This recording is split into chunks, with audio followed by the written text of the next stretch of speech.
I'm Justin Mott, and welcome to my home here in Hanoi, Vietnam. And today I want to talk about, is the Leica SL ecosystem a viable option for working professional photographers?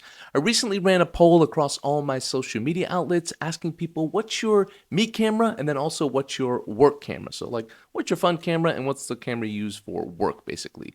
Now keep in mind, my audience has a strong Leica following, but the results were crystal clear. Most pros preferred Sony, Canon, Fuji, and Nikon for their work cameras, and they preferred Leica for their personal, their fun, their me camera, if you will. Now, nothing new there, I get it. I mean, we know that those camera companies dominate the market, but I expected with a bigger Leica following out there, especially targeted for my channel, I'd get more pros that use the Leica system. Now you might say you see a lot of Leica ambassadors use it, but you should look closer at those ambassadors. Camera companies are favoring influencers a lot more, and Leica's no different, over professional working photographers, and so it doesn't always tell the full story. These ambassadors are often doing, let's call them, fake pro shoots or staged marketing shoots that look like a real commercial shoot, but they're really for nobody. It's not really a real client. And so this sort of misses with the whole like true feedback of real world situations. Also a lot of biases in there. And it's not truly realistic to how a working pro at a high level would be using this camera. And so the sample size in those shoots, like, let's be honest, they don't really tell the full story. It's not an honest stress test. And the feedback from the photographer is gonna be awfully biased. I know people say, no, I told them I could say this, I could say that. But let's be honest, they want to be part of these campaigns. It's good for themselves, it's good for their brand, and it's not a true sample size. It's not a true experiment. And so you don't really see a lot of people out there giving you honest feedback about an ecosystem, and I don't want to do episodes like this, but that's what I'm going to do today. I'm going to give you my honest feedback about using the SL system in my commercial work. So rewinding a little bit for me, Leica started as my me camera. It came into my life during a big transition when I wanted to focus more on my personal work, more on my documentary work. I bought the M10D for my Kindred Guardians project, and I still love that camera. It's soulful, it's personal, it's my me camera. And then that experience of using that camera for all these different documentary projects made me start to think about, hey, could I sort of inject Leica into my professional workflow, not with the M, but with the SL. And so I started thinking like, oh, I'd love that feel, I'd love that aesthetic, I'd love the Leica ecosystem to be fluid across my personal work, my me camera, my documentary work, editorial work, and my commercial work. And let's be honest, Leica's done a great job of carrying that minimalistic beauty from the M into the SL, into the Q, even the Deluxe 8. And so you get pulled into that navigation, that design, that ecosystem. And then it's also nice, I mean, you can do this with other cameras and adapters too, but it's also nice if you have a collection of M cameras to be able to use an adapter and use them on the SL and have the combination of high-end SL autofocus lenses, still use your favorite M series lenses like my 35-1.4 or my 50-1.4. And so I started to use the SL2S in my editorial work coupled with the M because I was feeling really comfortable with that for editorial assignment work. So think like travel assignments, news work, documentary work. But I truly started thinking about using the SL system for commercial work when they launched the SL3. And I even got invited to the event. And at the event, I was genuinely impressed with this camera. I did a whole video about like, I'm most likely going to switch to this system and I'm going to use it for commercial work. And I thought finally something from Leica that could be in the same conversation as a flagship camera from Sony or Canon.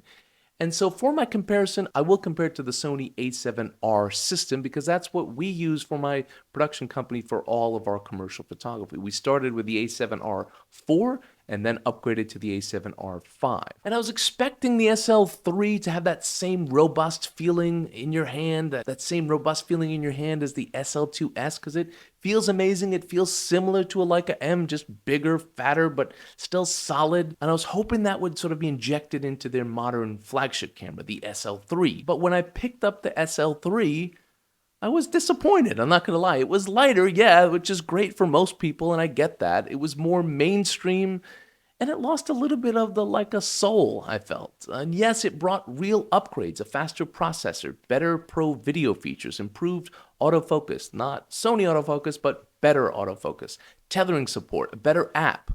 But it also costs $7,000, and compare that to the Sony A7R V at $3,500 with better autofocus, and then suddenly it's a tough sell because most pros need two bodies on set. I mean, you don't have to, but you should.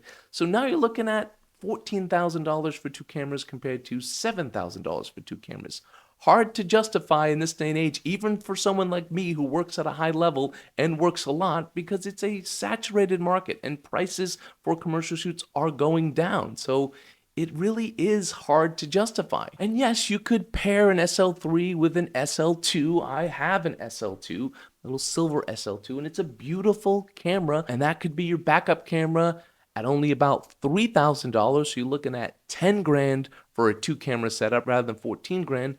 But that comes with some issues as well. And let me give you a real world example. So recently, I said, okay, finally, I'm gonna try my SL system on one of these hotel shoots. Nothing stressful, just interior shots.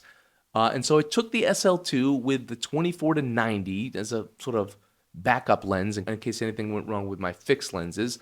I brought a couple Sigma lenses and a couple of my M lenses, and it was a very relaxed interior hotel shoot for a luxury brand. So no high stress. It was a luxury hotel. So the camera staying at a luxury hotel, it should be relaxed. So yeah, nothing extreme at all. But you know, the app, I tested it ahead of time. It worked a few times, no problem. For my interior shots, I use an iPad because I don't want to, we're doing composite shots. So that's like 20 pictures stitched together of a room and then we're light painting. I'm not shooting with a wire because I can't move anything. I have it locked off on a tripod and we don't want anything to move. We want it to be stable. So I take a step back from the tripod.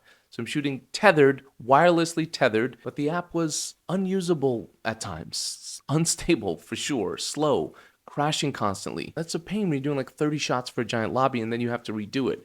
The manual focus would sometimes randomly switch to auto during mid-shot. Like I would set it. It wouldn't happen when I was using the Sigma lenses with the switch on the lens for auto manual focus, but when I was using the 24-90 for a couple shots, a couple of the composite shots, I would set the camera to manual focus and then tap on the screen and it would just randomly switch to autofocus and it would ruin the entire shot. And luckily I caught it. You could easily not catch that and it would ruin that shot and I would be screwed with the client. I come all the way back from Japan and I've got an image there that needs to be stitched together and the focus had switched on it.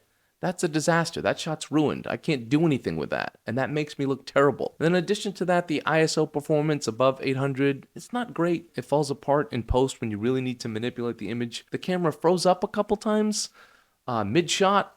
That's a pain. Again, you have to redo it. Not great. Doesn't look awesome in front of the client. The user profiles just sometimes reset on their own.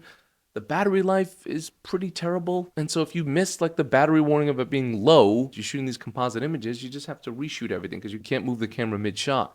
Then even the joystick magnification thing, that was great on the SL2S. I love that. Then they had a firmware update where that just didn't work anymore. And they're just like, yeah, we messed it up. And it took like a very, very long time. For what I remember, it took a really long time to fix that. That's just inexcusable because that's how I love to use that camera. That's a big part of that camera when I'm shooting because I don't love the autofocus. I don't trust the autofocus, especially on the SL2 version. I need to use that joystick to magnify. Yes, you can map that to a different button, but I got so used to that. As a professional photographer, you get stuck in your ways a lot of times. You like a certain setup, customization a certain way. For the user profiles to just sometimes randomly switch on you, that's really risky, and it just shouldn't happen, and it just doesn't happen with my other cameras. And I went online to search like, hey, are other people experiencing this? Did I do something wrong? And like, yeah, it's just like they accept this kind of stuff, and we shouldn't, or at least not at the highest level. And again, I want to remind you guys that most of the things I'm saying really only affect people at the highest level, working consistently, working in stressful situations, or even especially my use case of doing these composite shots. It really magnifies some of these issues.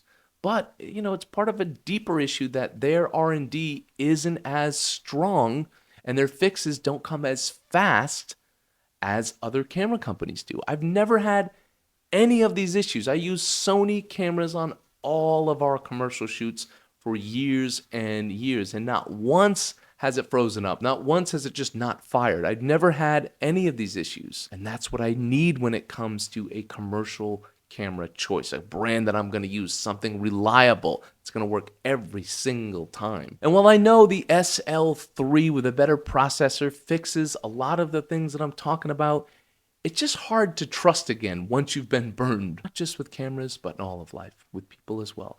No, it feels like Leica is leaning too hard on the M legacy and the strength of its brand. That's it. That's what it is.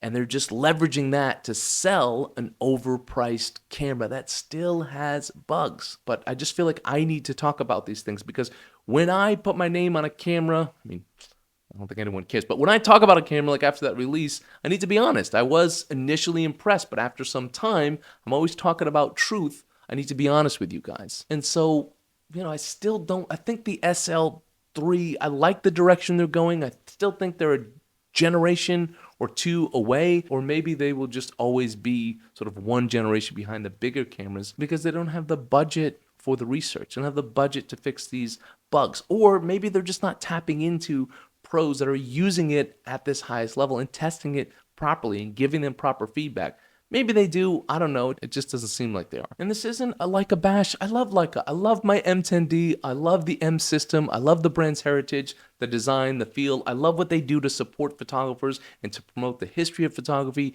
and to promote photographers right now. But for commercial work, I just need something else. I haven't fully committed to selling her yet and selling the SL system. And no, my M's not going anywhere. I love this camera and I love my M lenses.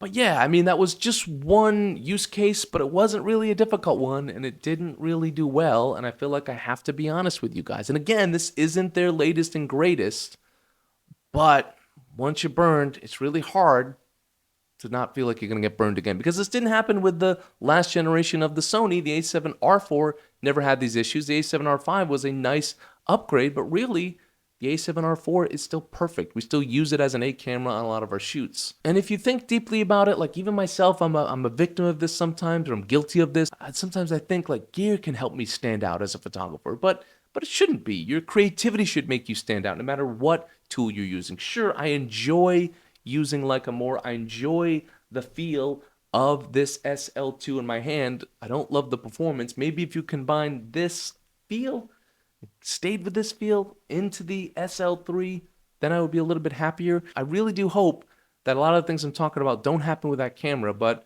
I'm worried I'll find something if I upgrade to that camera, and it's just not worth the risk at $7,000. So I'll probably sell the SL2. I'll probably keep my SL2S combined with my M10D as my sort of editorial combination when I need a screen, but I'm probably just going to stick with Sony for all of my commercial work. Anytime it's high pressure, high stress, and I need reliability, which is all of my commercial work, I'll probably stick with Sony, and that's it. And I'll let my creativity set me apart, not my camera choice. And one more thing I need to add to you guys, if you bought the SL2 or the SL3 because of me and now you're bummed that I'm moving on, don't be. Your workflow isn't mine. Even if you're a pro, we all do things completely different. So don't buy a camera because I did. Don't sell a camera because I did, because we are so different. I'm not saying it because I'm better. I don't know if I'm better, but I know I'm different. My use case is so different. Hotel work, editorial work, some of these sort of lifestyle shoots with models, without models, interiors, exteriors. It's different than what you do, trust me. Don't be bummed, don't sell, don't buy, don't do anything because I did. I'm just here to offer you my personal experience and insight. If you think it's applicable to you, then fine, yes, but most likely it's not. That's all for today, guys. Don't forget to check out my online store at askmott.com. I've got my Central Vietnam Photography Workshop in December. We've got a few slots left there. I've got online coaching for anyone out there that wants to improve your photography. You can go 1 hour. We can really dive in, look at your work, get to know you, and I can give you advice. Or if you want to go long-term, more of a commitment with me, a reliable commitment, you can check out my mentorship package and go month to month. You can check all that out at askmott.com. Thank you guys for tuning in. Don't forget to like, share, and subscribe, and don't forget to have a wonderful day.